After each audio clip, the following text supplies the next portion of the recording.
About 10 years ago, when we were celebrating the Year of Faith, Pope Benedict encouraged us to make a pilgrimage and return to the place of our baptism. More recently, Pope Francis has been encouraging us to make the date of our baptism a day of celebration. Why? Because our baptism is something to be honoured and cherished. Today we celebrate the baptism of the Lord. It is an opportunity to reflect on how Christ's baptism is the source of our own baptism. Each of us stands in the Jordan with Jesus and has been invited to participate in this same life of the Trinity through baptism and God's grace. We too are God's beloved sons and daughters.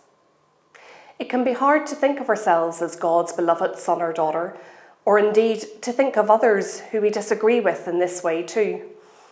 I heard an old Jewish story that helps. After God created the first human being, he called over one of his angels to see his work. The angel, on sight of the human, proceeded to bow down and worship before the human because they reflected so much the image and likeness of God. Isn't this identification of ourselves as God's beloved essential for us as we appreciate one another and as we move forward on the synodal pathway? Last summer in Athlone, people gathered from across the church to reflect on the synodal listenings that had taken place.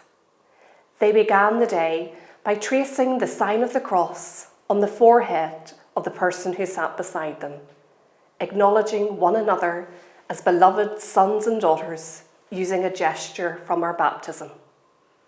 We were united that day in our baptism. We were gathered in our diversity.